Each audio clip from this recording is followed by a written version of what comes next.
Well, viewers, আজি আলোচনা কৰিব গৈ আছো ইন এ ষ্টেচন মেট্ৰো এইটো কবিতাটো লিখিছে Ezra Pound. The poem is inspired by the experience of the Ezra Pound is his real life in the Paris metro at the Concorde station in 1912. One day Pound was saw the many faces suddenly appearing in the crowded underground station. The faces of women and children and cook goes like a beautiful to him. The face is men and women and children look goes like a beautiful to him and his sudden emotional and visual experience and became inspiration of the poem. এই কবিতাটোৰ যোগেদি এজৰা পাউনে 1912 চনত Paris মেট্ৰৰ Concord ষ্টেচনত লাভ কৰিছিল। ভিৰৰ মাজত হঠাৎ দেখা মানুহৰ মুখবোৰ তেওঁৰ ওচৰত যেন অলৌকিক বা গোছ লাইক যেন লাগিছিল। সেই অনুভূতিত কবিতাটো জন্ম দিয়ে। Creative process. At first Pound is long 30-line poem describing the experience and later rejected because it's believed he had too many unnecessary words. After the several revisions, he finally reduced the poem is only the lines of the 14 words.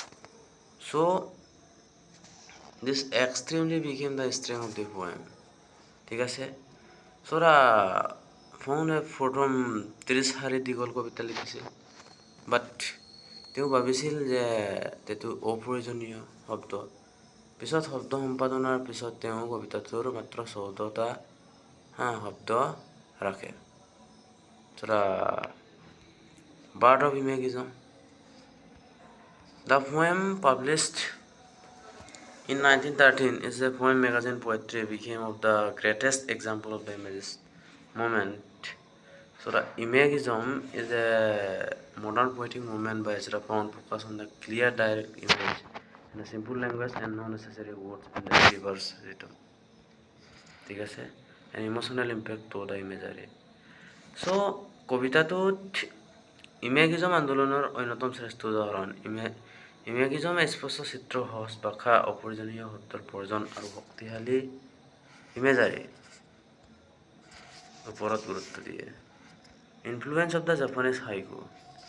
So Pound was greatly influenced by the Japanese haiku and the tanka poetry, like the haiku poem extremely short and captures a single moment and depends on the imagery and the exploitation creates meaning through the juxtaposition. ঠিক আছে? So Ezra Poundৰ জাপানী haiku কবিতাৰ দ্বাৰা প্ৰভাৱিত হৈছিল। হাইকুৰ দৰে এই কবিতা অতি সংক্ষিপ্ত আৰু ইমেজাৰীৰ জৰিয়তে গভীৰতা প্ৰকাশ কৰে। Urbanization versus nature. The poem contrasts the dark, crowded, artificial metro station with the soft beauty of flowers the petals of on the wet branch. This reflects the 20th century conflict between the industrial city and the natural beauty. So, কবিতাটোত যান্ত্ৰিক নগৰ জীৱন আৰু প্ৰকৃতিৰ সৌন্দৰ্যৰ মাজৰ বিপৰীত দেখুওৱা হৈছে। মেট্ৰ' ষ্টেচন অন্ধকাৰৰ পৰিৱেশৰ বিপৰীতে ফুলৰ পাপৰিৰ কোমল সৌন্দৰ্য বুজাইছে। Symbolism of the metro. Some critics compare the metro station is the underworld world in classical literature such as the Odyssey and the Aeneid and the Inferno. This moving the like the underworld souls. So, ঠিক আছে, modernist poetry.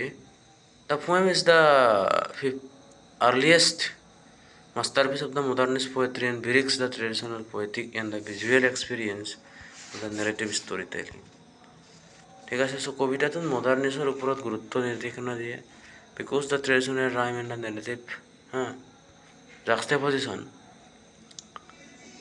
The poem power comes from the juxtaposition. Human faces, flower petals. The Ezra Pound directly explains the comparison readers to feel the connection emotionally. কবিতাটোত শক্তি হৈছে juxtaposition, মানুহৰ মুখ আৰু ফুলৰ পাপৰি একেলগে ৰাখি কবিয়ে কবিৰ অনুভূতি সৃষ্টি কৰে। Transience of the life. The fleeting of appearance and the suggest the temporary fragile nature of the human existence. মুখবোৰৰ কিয়নিস্থায়ী উপস্থিতি মানুহৰ জীৱন অস্থায়ী স্বভাৱ বুজাইছে। Most important point. Meaning of the title. In the station metro means the captures the emotional, visual and moment of the Paris of the subway station. So Paris metro stationত দেখা কিয়নিক দৃষ্টি। অসমীয়া যদি চাওঁ ইয়াৰ নামটো এনেকুৱা হ'ব। Critical analysis কি আছে? In the station metro by Ezra Pound, the aphorism of this passage is the crowded petals of the road. So the introduction. The station of the metro is one of the most famous poem in the modernist literature, of the finest example of the Imagism and the poetry of the magazine in the literature. Right? So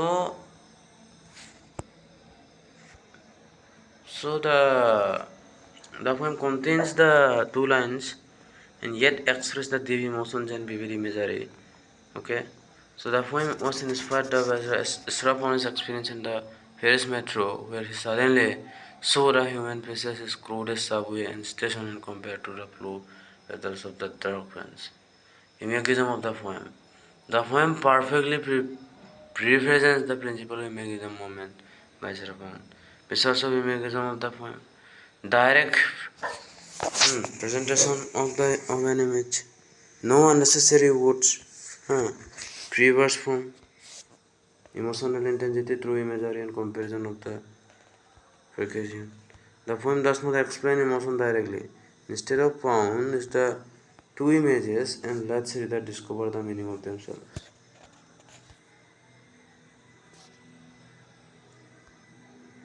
ঠিক আছে?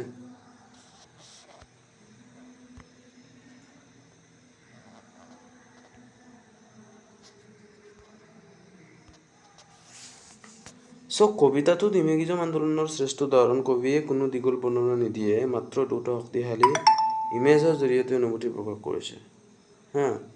So analysis of the first line. The apparition of this passage in the crowd. In the apparition means the ghost like the appearance. In the passage is the metro. Suddenly is the disappear quickly and spirits. So this reflects the loneliness of the modern urban life and temporary nature of the human existence and the alienation of the industrial society. So the metro station becomes a symbol of the modern mechanical world where the people lose individuality. Assamese explanation. A person to guzba sedor akasmik upasthiti bujay. Biror মাজত মানুহৰ মুখ বৰকীয় নিশ্চয় চিনাকি যেন লাগে. Analysis of the second line of the poem. Petals of a well and wet black petals. So here's a sound compares the human faces, flower petal symbol, petals, beauty of the delicacy and the fragility. Wet black bow, dark modern life and sadness industrial setting. Juxtaposition, crowd faces and the flower petals. So the sound ever faces like the petals. Instead of he places in the images side by side, readers themselves feel the emotional connection. The technique creates the sudden visual impression in the similar photograph painting. Modernism and the urban alienation. Crowded, mechanical, impersonal and temporary in the 20th century. There are people metro appear in the disconnected from another. The poem shows the emotional emptiness of the urban civilization. Influence of the Japanese haiku. The poem the Japanese haiku poetry because it is extremely short and captures moment and depends on imagery and creates silence and suggestion. Okay.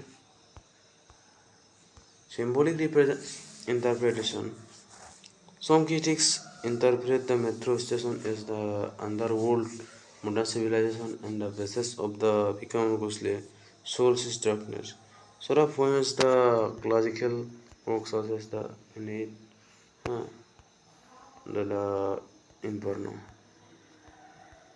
After that, literary device use কৰিছে imagery. Petals on a wealth of black book, visual imagery. Metaphor faces petals, compares with the nature. Juxtaposition create and contrast. Symbolism, black book, sadness and darkness. Illustration, wet black book. So the themes of the poem: beauty and ordinary moments. In the crowded of the metro station, beauty can suddenly appear. Transience of life, human existence is brief and temporary. Urban alienation, modern life creates the harmonious disconnection. Nature versus industrialization. So the critical imagery, ষোড়শ শতিকাত লিখা কবিতাটো এছৰা পাউনে আধুনিক জীৱনৰ নিসংগতা আৰু সৌন্দৰ্য আৰু ক্ষণস্থায়ী গভীৰতাৰ ওপৰত প্ৰকাশ কৰিছে। কবিতাটোত ইমেজেছ আৰু মডাৰ্নিজমৰ কবিতাৰ এক অনেক সৌন্দৰ্য